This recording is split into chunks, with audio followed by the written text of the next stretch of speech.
Isaías, capítulo de número 6. Quem localizou o texto, por gentileza, diga amém. Amém. No ano em que o rei Uzias morreu, eu vi o Senhor assentado sobre um trono alto e exaltado, e a orla das suas vestes enchia o templo. No ano em que o rei Uzias morreu, eu vi o Senhor assentado sobre um trono alto e exaltado, e a orla das suas vestes enchia o templo. Diga comigo, Espírito Santo, continue falando comigo. Amém. Retome seu assento. Vamos para uma breve reflexão na palavra do Senhor, e eu tenho certeza que o Senhor haverá de falar ao seu coração. É interessante nós recorrermos ao contexto histórico do capítulo 6 do profeta Isaías e lembrarmos que o ano é o ano mais catastrófico da história de Judá, no que se diz respeito à historicidade da sua dinastia. E por que que o ano é um ano catastrófico? É exatamente por volta do ano 740 que acontece um episódio que vai marcar a história da nação de Israel, em especial o povo de Judá, mas o acontecimento também vai marcar de uma forma muito expressiva a vida de Isaías. E a catástrofe acontece no ano 740, e o escritor do segundo livro das Crônicas, no capítulo de número 26, vai relatar de forma muito detalhada todo o acontecimento que faz referência à morte trágica do rei Uzias. E quando você ler o texto de 2 Crônicas, capítulo 26, você vai ficar meio que espantado por conta do declínio espiritual deste homem de Deus, o rei Uzias, que acontece de uma forma sorrateira, mas trágica ao mesmo tempo, porque ele permite que o orgulho adentre em seu coração, e um homem que era muito humilde, muito dependente de Deus, e que, vivendo em oração, andava sob a direção e a luz do Senhor, Uzias agora se vê praticamente autodependente e resolve entrar em uma área que não era a sua área. Ele é um rei muito próspero, é um rei cujo o seu reinado vai indo de vento em popa, Deus vai aprovando praticamente todos os seus feitos, mas repentinamente ele dá na cabeça a ideia de querer exercer também o ministério sacerdotal. E para isso ele vai tomar um incensário de ouro nas mãos, vai entrar no templo para oferecer incenso ao Senhor, algo que não lhe era permitido. O fato é que a notícia de que Uzias estava dentro do templo queimando incenso chega aos ouvidos do sacerdote mor, ou sacerdote maior, a saber, Azarias. Azarias faz uma reunião ministerial convoca 80 sacerdotes e entra no templo para repreender o rei, porque aquela não era sua função. Uzias, ao invés de baixar a sua cabeça, agir de uma forma humilde, reconhecendo seu brusco erro, ele vai bater de frente contra o sacerdote Azarias e mais os outros 80 sacerdotes, pelo que a Bíblia diz que aquilo causou a ira de Deus, que de forma imediata foi despejada sobre o rei, e ele foi instantaneamente acometido de uma lepra. Lepra esta que lhe custou a vida. Ele andou por todos os 4 cantos da terra procurando uma cura para aquela enfermidade, mas a Bíblia diz que não houve sucesso e Uzias morreu leproso. É interessante nós observarmos que esse acontecimento tão trágico abalou toda a estrutura, não só a estrutura social e política de Israel, da nação de Judá, como também a sua espiritualidade. Judá entendeu que Deus é um Deus muito santo e que não se pode brincar com um Deus tão santo como Ele é. Isaías, que segundo a história era sobrinho do rei Uzias, está terrivelmente abalado. Ele sente um vazio dentro do seu coração por ter perdido seu tio, sente um abalo espiritual porque o futuro da nação no campo político é incerto, e Isaías está abalado porque era muito próximo ao rei, que era o seu tio, a quem ele também considerava um amigo confidencial. Então imagine o mundo, imagine a cabeça de Isaías diante desse contexto trágico, dessa situação que ele está vivendo. Só que dentro do campo da permissividade de Deus, Deus tem algo a fazer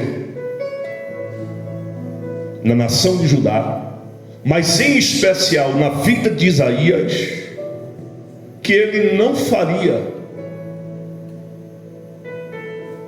por um outro caminho ou de uma outra forma. O que acontece é que Deus resolve permitir o acontecimento trágico, mas que diante do acontecimento trágico, ele vai fazer algo espantoso e extraordinário.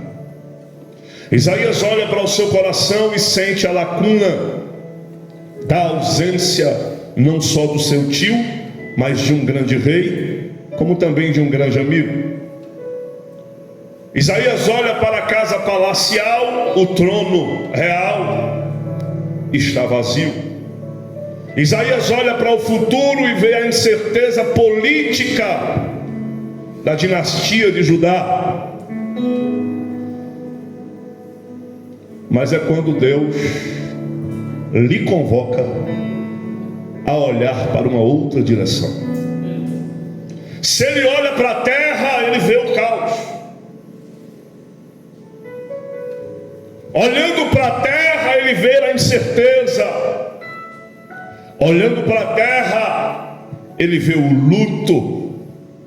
Olhando para a terra, Isaías vê uma crise.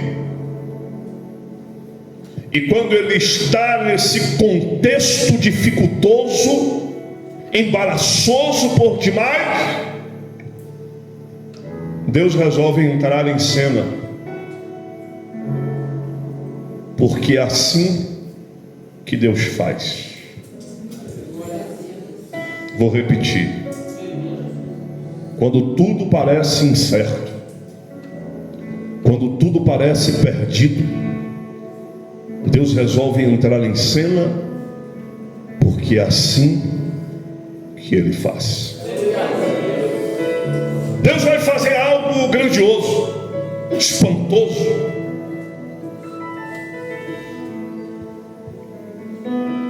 E enquanto Isaías está olhando para dentro de si, para o interior da casa palacial, para o trono real e para a nação de Judá, ele vê o vazio, a incerteza e a crise. Aí ele mesmo vai contar minuciosamente o testemunho do que lhe aconteceu e a forma tão espetacular com a qual Deus resolve chamá-lo para ser um profeta. E ele faz questão de mencionar que tudo se deu no ano em que o rei Uzias morreu. A preocupação da narrativa de Isaías não é colocar em tela na história a cronologia. Pouco importa dentro desse testemunho.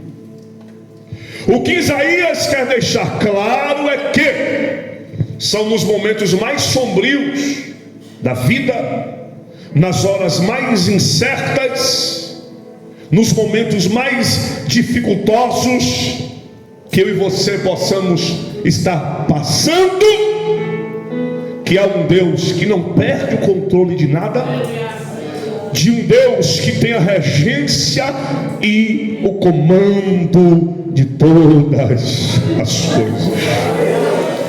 Então ele diz: é neste ano de vazio, de incerteza e de crise, que não somente eu estava inserido, mas toda a nação de Judá. Foi no ano do luto, da crise, da incerteza, da insegurança, dos vazios existenciais, que Deus me convidou a olhar para o alto. Olhe para quem está do seu lado e diga: a solução está em olhar para o alto.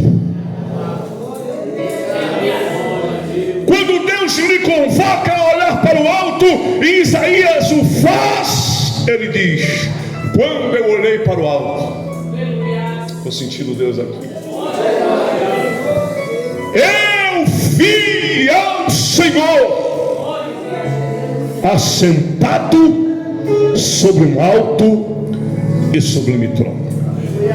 Irmão, sem sombra de dúvidas, este é o capítulo da Bíblia que Deus mais me traz informações e revelações, sem sombra de dúvidas.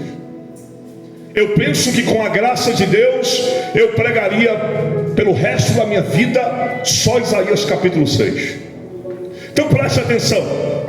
Isaías diz: eu vi ao Senhor. Como ele estava, Isaías? Ele estava assentado. Isso é importante porque na terra, na casa do palácio real, há uma correria, há um desassossego, há uma agonia. Não só Isaías, como toda a sua parentela estão inquietos. A terra estava assim, Renato. A terra estava assim, rebelde. Mas quando Isaías olhou para o alto, viu Deus calmo, sereno e tranquilo, como ele estava assentado no seu trono. O que isso quer dizer? Isto quer dizer que as crises da terra não afetam o céu. Isso quer dizer que as turbulências que deixam o coração dos homens inquieto mantém o coração de Deus tranquilo, porque Ele sabe o que faz, Ele sabe a hora de agir. Deus não entra em inquietude, em agonia por nada, porque Ele é o Todo-Poderoso, Ele é soberano, Ele pode, Ele comanda, Ele rege, Ele controla, Ele sabe o que fazer. Isaías diz: eu vi que nada abalava o céu. Eu vi o Deus Todo-Poderoso assentado, calmo, sereno e tranquilo no seu trono. E enquanto na terra havia luto, tristeza e agonias, no céu tudo continuava normal. Como assim, Isaías? O culto no céu não parava. Eu vi os seres mais santos no mundo da hierarquia angelical continuarem o culto cantando: Santo, Santo, Santo, Santo, Santo, Santo é o Senhor dos exércitos. E ainda que a terra esteja em crise, luto e incerteza, ela continua cheia da glória de Deus, porque o Deus que está sentado no céu controla tudo o que está acontecendo na terra. A terra está cheia da sua glória. Eu acho interessante as minúcias dos detalhes de informações que Isaías nos passa em um capítulo tão breve, mas que tem um peso de revelação muito grande. E enquanto eu vinha para cá, o texto já ardia no meu coração antes, mas enquanto eu vinha para cá, Deus foi me trazendo algumas informações interessantes. E todas as informações que Deus me trazia fluía para um único destino da mensagem rápida para essa noite. O que me chama a atenção aqui, de tantas coisas, é como Deus resolve levantar Isaías. Isaías vai se tornar alguém de um peso, de uma expressividade ministerial no campo da vida e do ministério de Jesus, muito grande. Se você pega o livro do profeta Isaías, os teólogos chamam o livro de a mini Bíblia.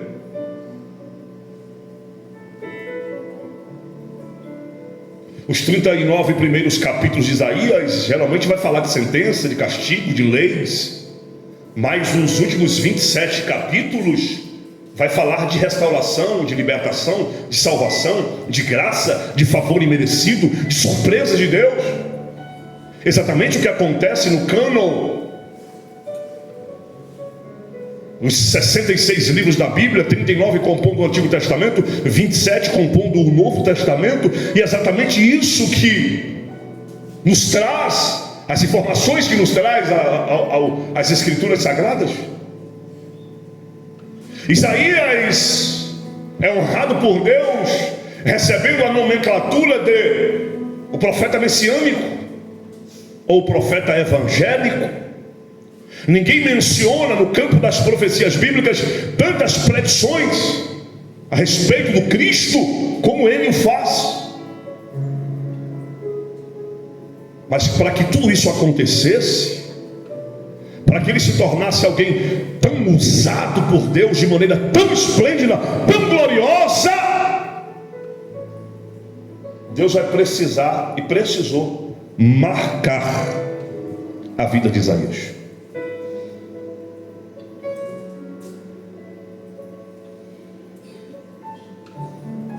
Para uma grande obra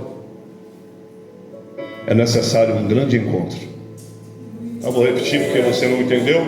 Para uma grande obra é necessário um grande encontro.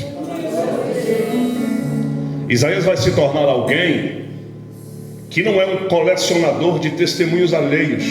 Por mais que isso na nossa vida é importante, é bom a gente saber da história, dos testemunhos, dos relatos das pessoas. no campo da fé. Interessante.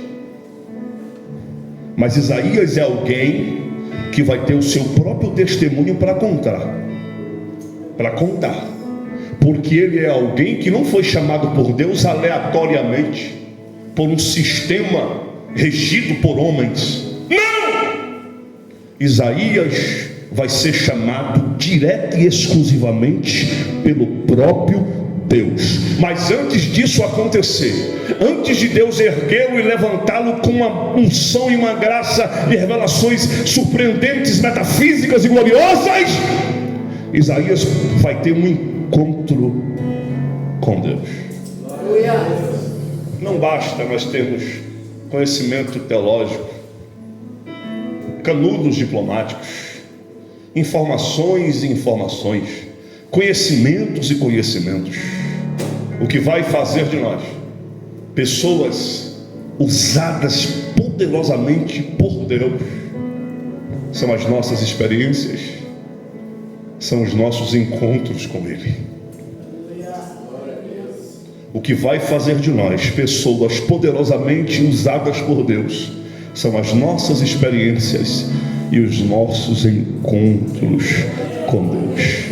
Enquanto você não tiver um encontro pessoal, enquanto você não tiver encontros pessoais, enquanto você não tiver as suas próprias experiências dos seus encontros na intimidade com Deus, você vai ser alguém que vai somente poder dizer: eu te conhecia de ouvir falar. É isso que acontece com essa geração. Essa geração conhece muito de teologia. Quando você abre as redes sociais, nossa, o tanto de teólogos, de doutor em divindade, de PhD, é um sabendo mais do que o outro, mas não passam de homens e mulheres vazios, que não tiveram encontros e experiências com Deus.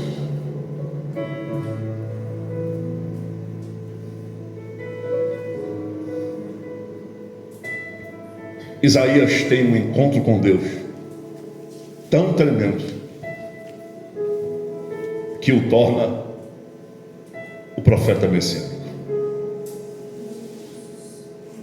Não basta saber cantar, não basta saber pregar, não basta ser um exímio ensinador, um propedeuta das Escrituras, um teólogo de mão cheia, um musicista profissional. É preciso ter experiências, encontros, para seres marcado e tocado por Deus. Eu vou repetir: não basta ser um exímio pregador, um propedeuta das Escrituras, não basta falar o grego, o hebraico, o aramaico, o latim, não basta ser um homem cheio de conhecimentos, de canudos e formações no campo de qualquer atividade no tocante à obra de Deus. O mais importante é você ter experiências, encontros com Deus e por Ele ser tocado e marcado. Eu vou aí, ainda que você não almeje, não aspire ministério, ainda que você não tenha o desejo de ser um musicista, um regente, um professor de escola bíblica, um cantor, um pregador, um pastor, um missionário, etc, etc. Só o fato de você dizer que é crente, que é servo de Deus, que é serva de Deus, ei, sua vida só terá relevância espiritual se você for alguém tocado por Deus, marcado por Ele e cheio de experiências que vieram por meio dos seus encontros, você e Ele.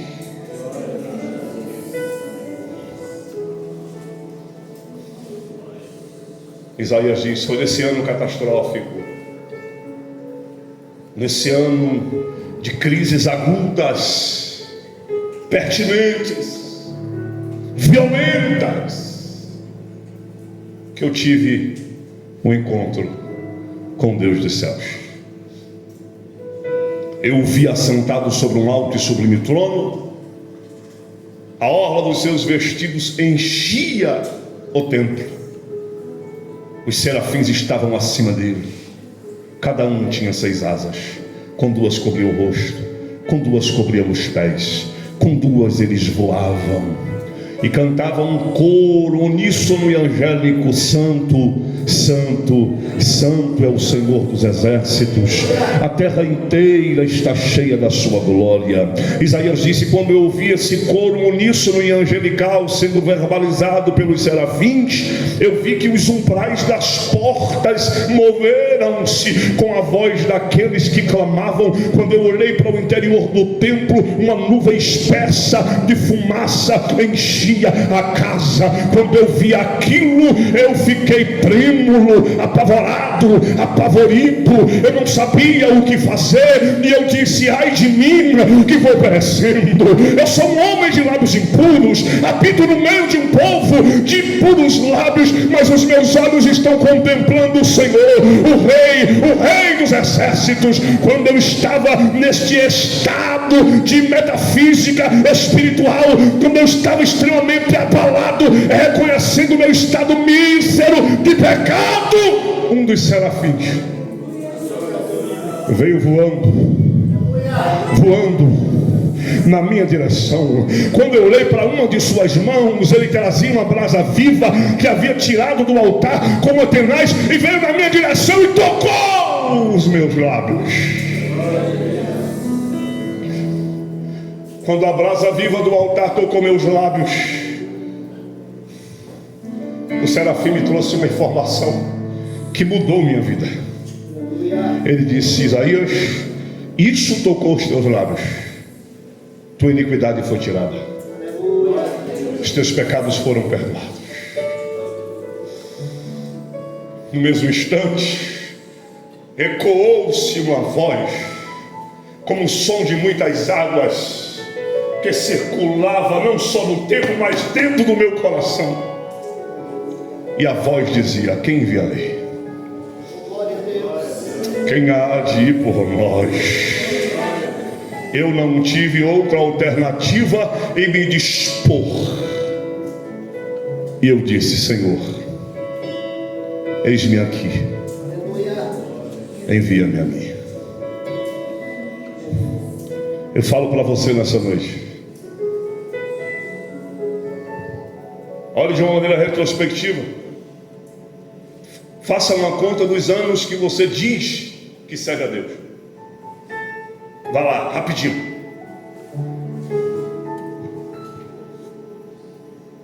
Esses anos têm sido anos secos, desérticos, só de atividades religiosas, de obrigações, de doutrinas.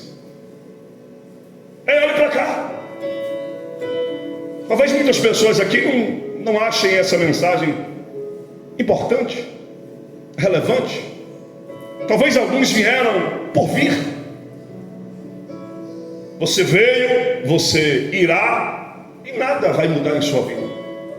Lamento por você. Eu lamento por você. Essa vida seca, improdutiva, só de aparência religiosa, só de shalom, paz do Senhor, versículos bíblicos nas redes sociais. Uma figueira que não passa de folhas aparentes e frutos, talvez nenhum. Mas é provável que eu esteja pregando aqui para algumas pessoas, talvez a minoria, não sei, que me ouvem atentamente e estão fazendo uma análise no seu interior.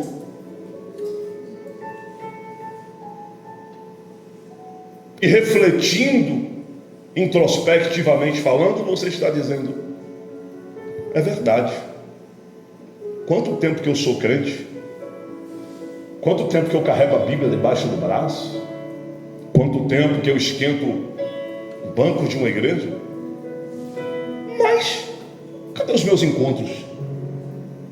Cadê as minhas experiências? Cadê aqueles momentos em que eu estive a sós com Deus e fui tocado por Ele, abraçado por Ele? Eu não os tenho. Olhe para cá. Eu falo para muita gente aqui nessa noite que você está sendo sincero consigo mesmo. Olhe para cá. E você está dizendo: eu sou essa pessoa. Até agora, experiência que é bom, nada. Encontros, não os tenho. Ser tocado por Deus, ainda não fui. Sua realidade é triste? É. Mas eu venho lhe dizer uma boa nova, uma boa notícia. Ainda há tempo. Ainda há tempo. Deus quer se revelar a você. Mas Ele está esperando uma atitude sua, uma decisão sua. Porque, eu vou lhe ser muito sincero, viver uma vida cristã de aparência, sem encontros com Deus, sem experiências com os céus, sem gozar da vida eterna no tocante à abundante graça de Deus, viver assim é muito chato, é muito ruim.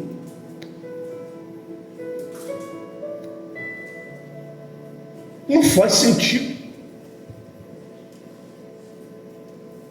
Eu olho para Isaías 6 e penso comigo: o mesmo Deus que marcou a vida de Isaías pode marcar a minha. Já marcou por algumas vezes, mas eu quero que Ele a marque por outras e outras e outras vezes mais. Você está consciente e sabe da correria do que está no mundo, né? Às vezes nós procuramos tempo, parece que não o encontramos. É pouco tempo para muitas obrigações. Mas quem entende Mateus 6:33, dá um jeitinho.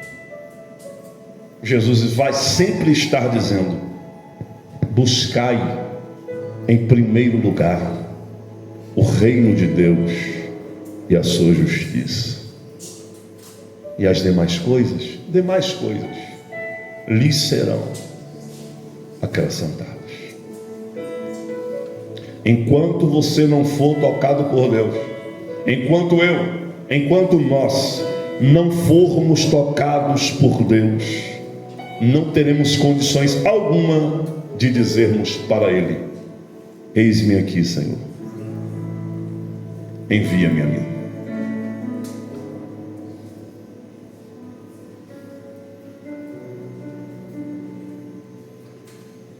Esses dias eu falei isso aqui, já falei em alguns lugares, em algumas ministrações. Ei, irmão, tem gente hoje que, se ela disser assim: Deus, eu vou parar de pregar, Deus vai dizer assim: ô meu filho, você já deveria ter parado há muito tempo, porque a sua pregação, as suas mensagens, juntamente com a sua vida, não tem importância nem relevância nenhuma. Tem gente que se dissesse: Deus, hoje eu vou entregar o cajado pastoral e a congregação e não quero mais pastorear. Olhe para cá. Deus vai olhar para os anjos e vai dizer: filhos, fiquem em pé e aplauda essa nobre decisão desse moço, porque ele já deveria ter feito isso há muito tempo. Tem gente que, se disser: Deus, eu não vou cantar mais, Deus vai dizer: parabéns, tem a minha aprovação. Pare! Foram pessoas meramente levantadas por si mesmas, por conchavos ministeriais, pelo sistema caído e corrupto desses nossos dias. Pessoas que nunca foram chamadas por Deus. Porque quem é chamado, desempenha o chamado de forma diferenciada. É fácil você entender quem foi tocado, chamado, levantado por Deus. O louvor dele toca, a mensagem dele é diferente, ele prega de maneira diferente, o olhar dele é diferente, a vida dele é diferente. Mas tem pessoas que você vê elas cantando, você vê elas tocando, você vê elas pregando, e você não sente nada, exceto uma coisa: a raiva, porque lhes falta a graça e a unção que só vem para a vida de um homem quando ele tem um encontro com Deus, quando ele é tocado pelos céus, quando ele é marcado pela presença. Eu vim dizer para você nesta noite: não vale a pena viver esse cristianismo vazio, seco, esse marasmo que você está vivendo. Se desespere hoje, diga para Deus: Deus, eu quero ter a minha vida transformada hoje. Eu quero ver a tua glória como Moisés viu no cume do monte. Eu quero ser tocado por ti como o Senhor tocou em Jacó no val do Jaboque. Eu quero receber o peso da tua glória como recebeu Ezequiel, Daniel, e caiu ao chão prostrado pelo peso da glória, como João na ilha de Patmos. Deus, eu quero ser tocado pelos céus como o Senhor tocou Isaías. Eu tenho certeza que Ele está interessado por demais a cumprir esse desejo do seu coração. Que o seu coração nesta noite saia daqui inquieto, ansioso, dizendo: Deus, mostra-me a tua glória. Fica em pé, por favor. Quantos aqui querem? Quantos aqui precisam? Eu preciso desesperadamente.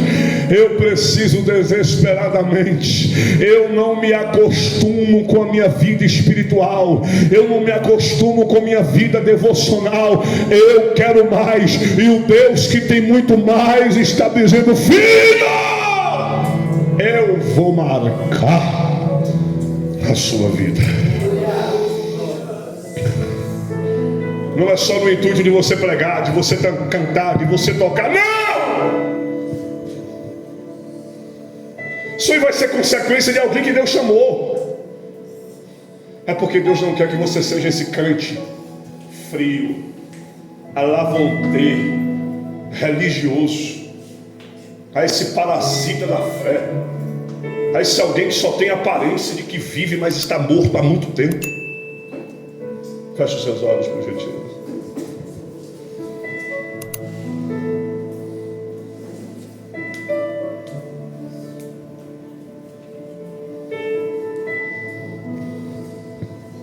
Pai,